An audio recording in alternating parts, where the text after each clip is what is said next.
नमस्कार। गणित गोंडोला के इस सुहावने सफ़र पर आपका एक बार फिर स्वागत है।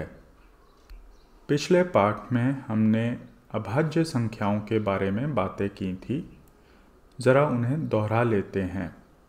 एक से बड़ी किसी प्राकृतिक संख्या n को अभाज्य संख्या कहा जाता है यदि उसके केवल मात्र गुणनखंड 1 तथा स्वयं n हैं, जैसे कि 2, 3, 5, 7, 11 इत्यादि। साथ ही साथ हमने यूक्लिडिस उर्फ यूक्लिड का यह प्रमेय भी देखा था। मान लीजिए p एक अभाज्य संख्या है। दो पूर्णांकों a तथा b का गुणनफल p द्वारा भाज्य है। तब या तो a को p से भाज्य होना पड़ेगा या फिर b को। एक उदाहरण की मदद से इसे बेहतर समझा जा सकता है। 12 को हम 2 गुना 6 तथा 3 गुना 4 के रूप में लिख सकते हैं। यहाँ पर 2 तथा 3 अभाज्य संख्याएं हैं।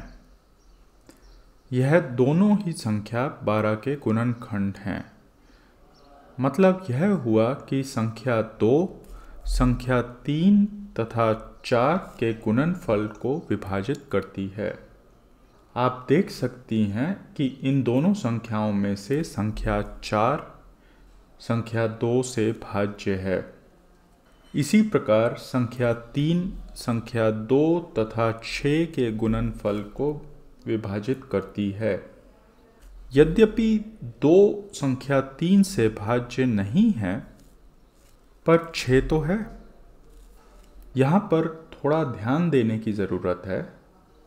प्रमेय के सत्य होने हेतु p का एक अभाज्य संख्या होना आवश्यक है, जैसे कि 6 एक भाज्य संख्या है जो संख्या 3 तथा 4 के गुणनफल को विभाजित करती है, परंतु ना तो 3 संख्या 6 से भाज्य है और न ही 4। आगे बढ़ते हैं और यूक्लिडिस के प्रमेय से उपजे एक उप प्रमेय पर चर्चा करेंगे। यदि p एक अभाज्य संख्या है तथा a1 से लेकर an तक किन्हीं n पूर्णांकों का गुणनफल p द्वारा भाज्य है, तब उनमें से किसी एक पूर्णांक को p से भाज्य होना पड़ेगा।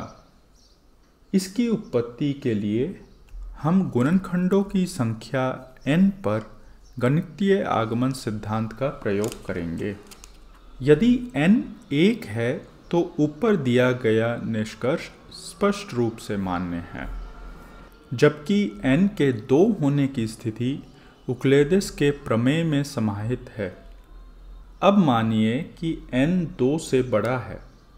यह भी मानिए कि जब भी a 1 से लेकर am तक कोई भी m पूर्णांक लिए जाएं, जहां पर m हमारी n से छोटी कोई संख्या है और a 1 से लेकर am का गुणनफल अभाज्य संख्या p द्वारा भाज्य हो, तब उनमें से किसी एक पूर्णांक ak को p से भाज्य होना पड़ेगा। अब फर्ज कीजिए कि a1 से लेकर an तक किन्हीं पूर्णांकों का गुणनफल p द्वारा भाज्य है। यूक्लिडिस के प्रमेय से हमें मिलेगा कि या तो an को छोड़कर बाकी सभी पूर्णांकों का गुणनफल p से भाज्य होगा, या फिर आखिरी पूर्णांक an को p से भाज्य होना पड़ेगा। अगर दूसरी स्थिति है तो हमारा परिणाम सिद्ध है। लेकिन हमने पहले ही माना है कि n से कम किन्हीं भी पूर्णांकों का गुणनफल p से भाज्य होने पर उनमें से एक पूर्णांक को भी p द्वारा भाज्य होना पड़ेगा। इस प्रकार उपप्रमेय सत्य हुआ। चलिए एक और उपप्रमेय देखते हैं। यदि p q1 q2 और इसी तरह से qn तक सभी अभाज्य संख्याएं हैं, तथा Q1 से लेकर Qm का गुणनफल P द्वारा भाज्य है, तब P को उनमें से किसी एक अभाज्य संख्या Q1 के बराबर होना पड़ेगा। अब बारी इसकी उत्पत्ति की। प्रथम उपप्रमेय से हमें पता चलता है कि 1 से लेकर n के बीच किसी k के लिए Q के संख्या P द्वारा भाज्य है। तत्पश्चात Qk के एक अभाज्य संख्या होने का मतलब है कि उसके केवल मात्र गुणनखंड 1 तथा Qk है। चूंकि P संख्या 1 से बड़ा है, इसलिए P को फिर Qk के बराबर होना पड़ेगा।